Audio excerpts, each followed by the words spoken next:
service and Sunday, I believe now that I believe the title was "My Mind Is Made Up." Is that right? Amen. We were talking about the things that now is going to happen once your mind is made up. How God is connected to blessing like He said He would once you make up your mind. I'm not going to be before you long, we're going to get out of here so seriously shortly.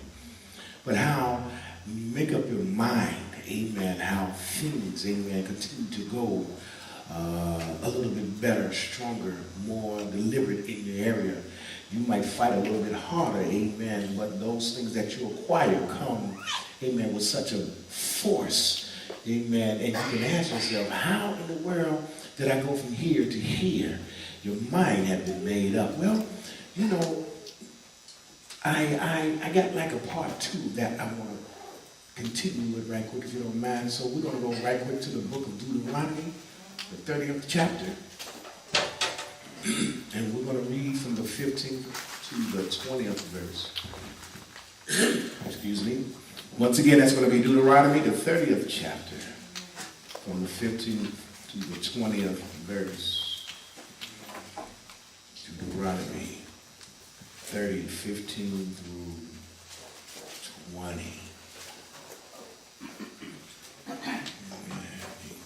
15 through 20.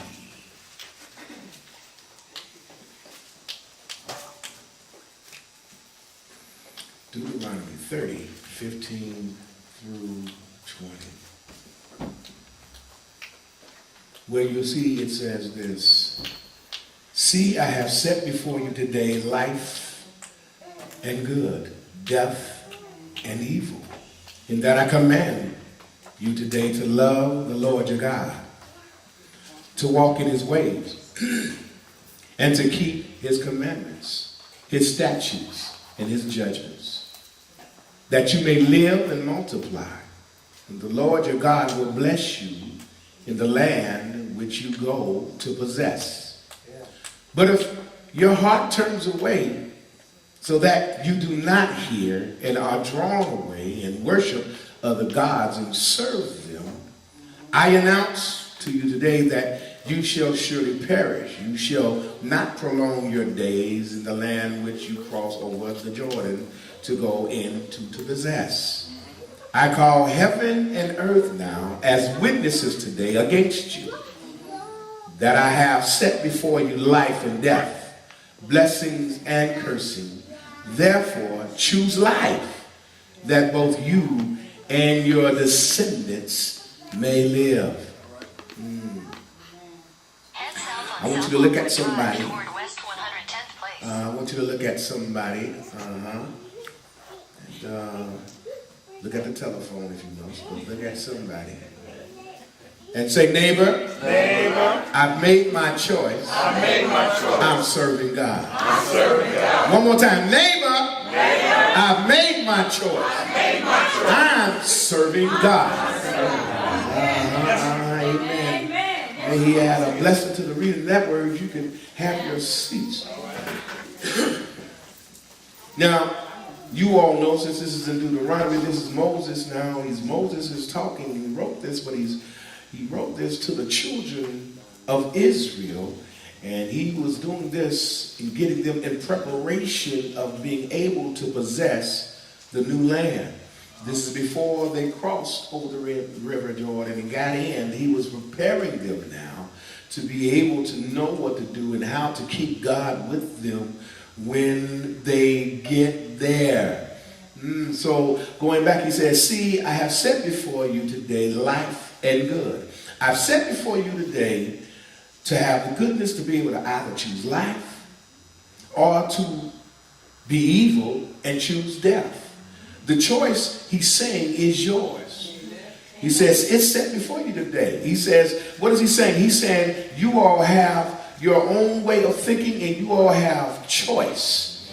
The God that we serve is giving you choice. You don't have to serve like a slave under bondage to the place where you don't have choice.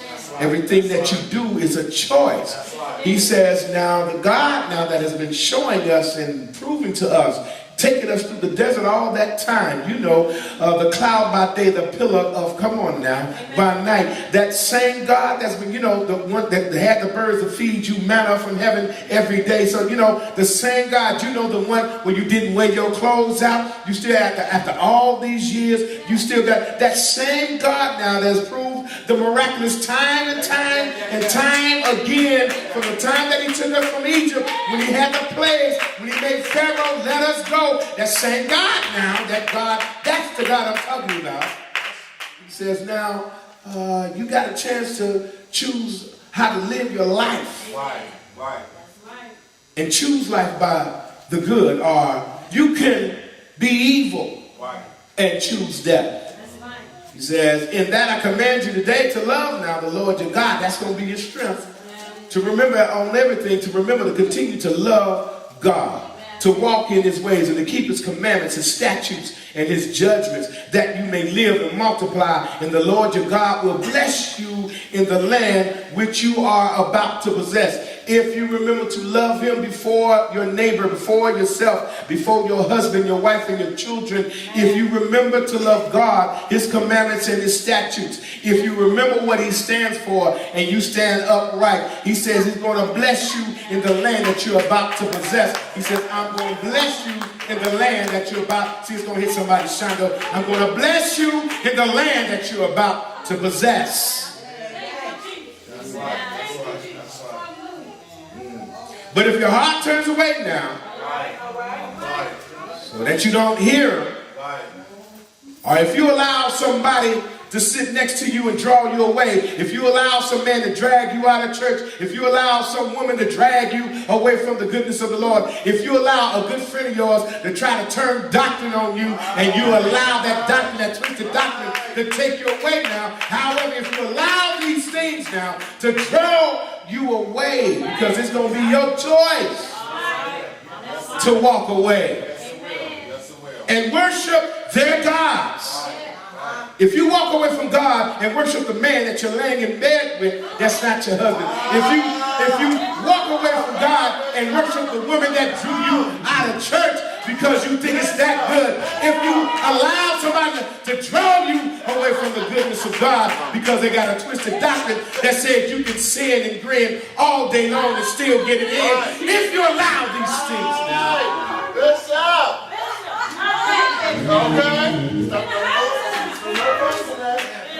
You allow yourself to serve those gods. If you allow money to become your God and you don't have an answer from him unless your bills are paid now, if God proves himself to you by giving you everything that you want, now you got to understand something. You switch masters.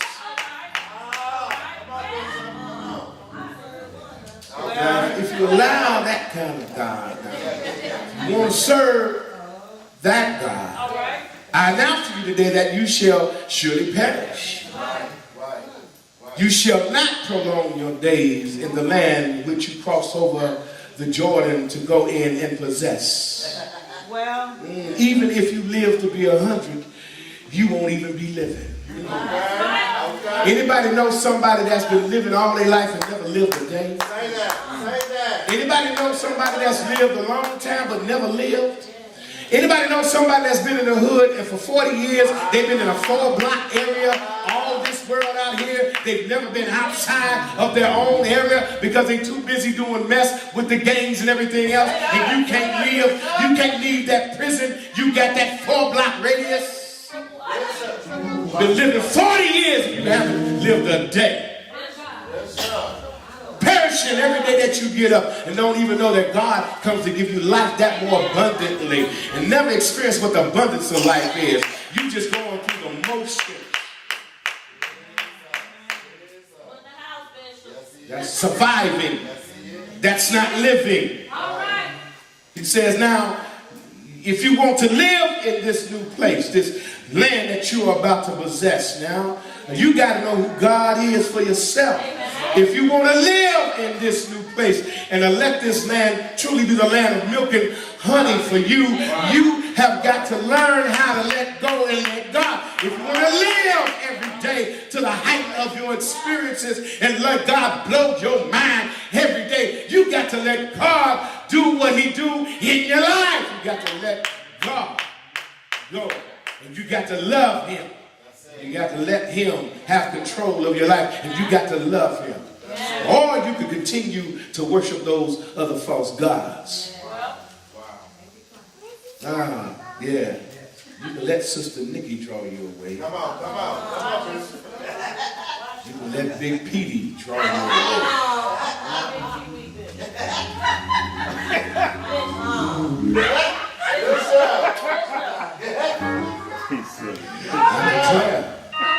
You can make those choices now.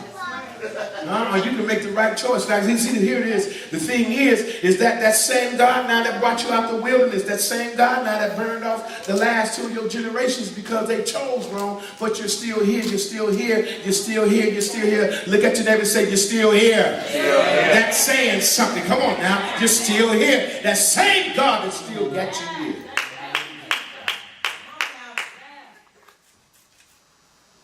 He says, on this now, I call to heaven and earth as being a witness today against you, that I have set before you life and death, or blessings and cursings.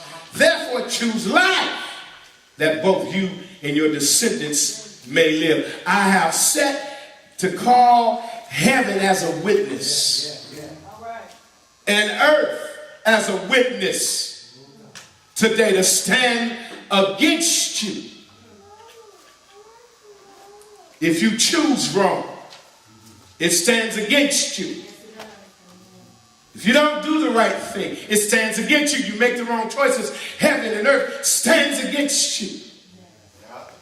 You have the choice now of life or death. Blessings or curses. He says this is something now that I call for you to understand.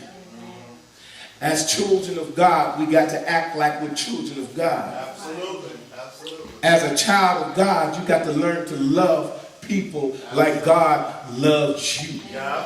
We got to learn to love folk that get on our nerve, because I promise you get on God's nerve and he still loves you. I know everybody will say amen too much of that. See, the thing is that we want to be saved today and then be in flesh tomorrow. It don't work that way. God is like, every day is a walk with me. Every day is a walk. Come on now. Every day is every day. I know you're going to have your challenges. You're going to have your ups, your downs, your hills and your valleys. But every day when you feel like flesh wants to go out, you got to cry out to me and let God inside of you. Say that. Say that. Take control of the situation. How many times do we get together and start talking about people not knowing that we're putting curses on our own lives by talking about somebody else? And he's like, listen, choose life with your tongue. Stop using death. Come on, come on. Come on. Choose to have a blessing instead of a curse. Why? Why? Why? And he's going around and he's telling us this is how you have to live your life, by the wishes of God's commandments. Knowing who he is in your life, what he means to you. And you got to make this thing personal. He says, now listen, don't get me wrong, there's going to be a lot of other folk now that have crossed over the river Jordan and has possessed the land, and they might outlive you, but still, they still won't even have the life that you had. That's right. That's right. They won't even be able to understand the joy, amen, of life, because they never had the experience of the joy of God in them. They were too busy being evil, talking about folk, trying to trip some people up, manipulating systems and everything else, thinking that everybody's against you with your paranoid. Listen, don't get me started. That's right. It says, love. Choose life. When challenges come upon you, choose life. When they lie on you, choose life. You can choose death with your tongue and defend yourself, or you can choose life and pray for them that persecute you.